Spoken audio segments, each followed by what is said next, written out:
Quel est l'usager de la route le plus commun? Eh bien, c'est le piéton, puisque nous le sommes tous à un moment donné ou à un autre. Et justement, en ce mois d'octobre, l'Agence wallonne pour la sécurité routière consacre sa campagne de prévention à cet usager particulièrement faible.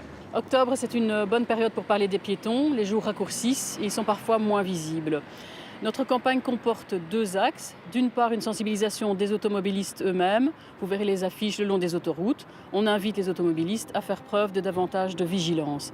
Et puis, un deuxième volet qui s'adresse aux piétons. Et on leur demande tout simplement de s'assurer d'être vus, et en particulier les seniors, parce qu'ils sont malheureusement surreprésentés dans les statistiques. Comme il y a beaucoup à dire sur le sujet des piétons, nous avons réparti nos conseils et nos rappels législatifs sur deux émissions.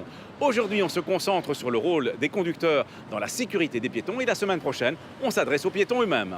Il existe toute une série de situations dans lesquelles un conducteur doit être particulièrement attentif aux piétons. Commençons par son attitude à l'approche d'un passage pour piétons, spécialement quand il n'est pas réglé par des feux ou un agent qualifié. À l'approche d'un passage pour piétons, on attend des conducteurs qu'ils fassent preuve d'une conduite anticipative. Ça veut dire quoi? Ça veut dire allumer son radar piéton. Si on voit un piéton qui est sur le point de s'engager, on est obligé de le laisser passer. Et s'il s'est engagé, laissons-lui terminer sa traversée tout à son aise. Ensuite, s'il y a des embouteillages et des ralentissements, évitons de nous arrêter sur un passage pour piétons, ça peut les mettre en danger.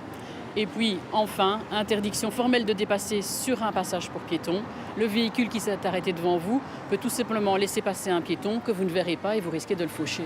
S'il y a un endroit où le piéton est roi, c'est bien entendu sur le trottoir. Et l'automobiliste qui entre ou sort d'une propriété privée doit dès lors être extrêmement vigilant en croisant un trottoir et céder le passage aux piétons.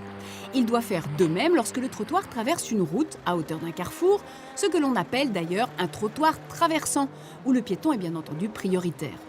Mais qu'en est-il des espaces partagés, comme certaines zones piétonnes, ou les chemins réservés, comme le Ravel ? Il existe plusieurs types d'espaces partagés. Pensons par exemple à certaines zones piétonnes ou au Ravel. À ces endroits-là, on ne s'attend pas spécifiquement à voir des automobilistes, mais par contre, il y a souvent d'autres conducteurs, des cavaliers, des piétons, des gens en trottinette par exemple. Ces usagers-là doivent ne pas mettre les piétons en danger, donc ralentir, se signaler et puis tout simplement faire preuve de courtoisie. Le conducteur qui change de direction doit aussi se souvenir que des piétons peuvent être en train de traverser sur la chaussée sur laquelle il va s'engager et qu'il doit leur céder le passage même en l'absence d'un passage pour piétons. Cela nécessite donc de virer prudemment. Il y a aussi des situations où les piétons n'ont pas d'autre choix que d'emprunter la chaussée, soit parce qu'il n'y a pas de trottoir ou d'accotement praticable, soit parce qu'il y a un obstacle sur ceux-ci. Dans certaines situations, on va effectivement se retrouver face à des piétons sur la chaussée qui n'ont pas d'autre endroit pour circuler, mais par exemple les mouvements de jeunesse le week-end. Dans ce cas-là, veillons à laisser 1 mètre quand on va passer à leur hauteur, ralentir et si nécessaire même s'arrêter. Rappelons enfin que parmi les piétons, il y en a de plus vulnérables que d'autres. Je veux parler des enfants, des personnes âgées et des personnes handicapées. En ce qui les concerne, une attention supplémentaire vous est demandée. La semaine prochaine, on s'adresse directement aux piétons pour leur rappeler tout ce qu'ils peuvent faire pour leur propre sécurité.